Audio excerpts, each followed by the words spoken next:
Over the past weekend, our little church here in Minneapolis hosted a conference for young single Christian men.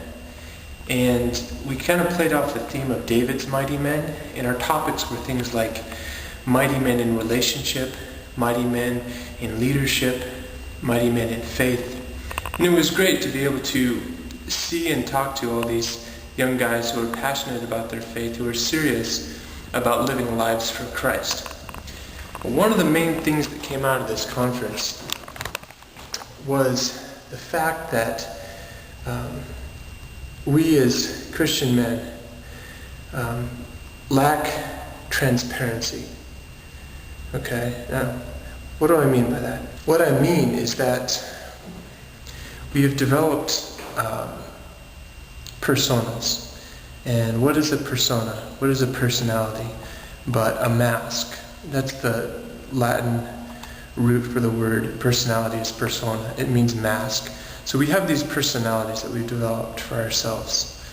And we hold them up in front of ourselves like masks so that people can't see the true us, what we really struggle with, what we really are believing and thinking. What I really mean by this is that we are not being honest with each other.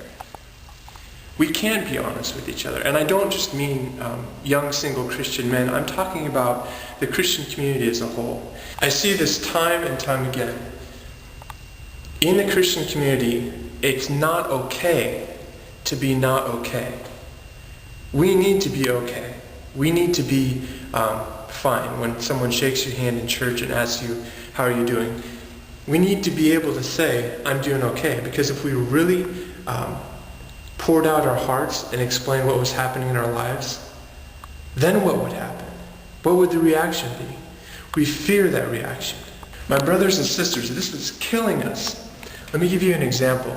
One of the things that we deal with as young men is a lot of sexual temptation, and there's a lot of struggle with pornography. And when we can't be transparent, when we can't bring our burdens and our struggles to one another, we deal with these things on our own, in the dark. And that's exactly where Satan wants us, especially on these struggles like sexual sin and pornography, where,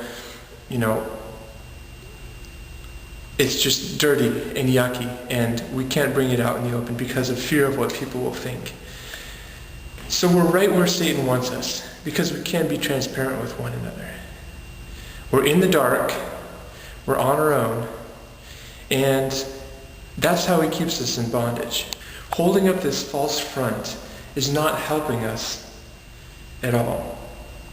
We need to be able to be transparent with one another, and that requires relationship. And obviously we're not going to be able to pour out our heart in this very intimate way with every Christian brother or sister that we come across. That's not appropriate. But it is necessary that we have someone that we can go to, that we have some safe place, a relationship that offers a safe place where we can bring these struggles and concerns out into the light so that we're not in bondage to them anymore. So I guess this is really a call to some self-examination. Look at yourself, look at your life and say, am I a safe place for someone else to be able to come to and share their struggles? Can I weep with those who weep? Can I rejoice with those who rejoice? Can people trust me with their deep heart issues without fearing that I'm going to go and gossip or tattle or talk about it behind their back? Am I that kind of a safe place? And before we go and offer ourselves to other people as that safe place, we have to be willing to confide in others as well. We have to be willing to trust them with our hearts. This takes discernment. This takes relationship. But it needs to start happening.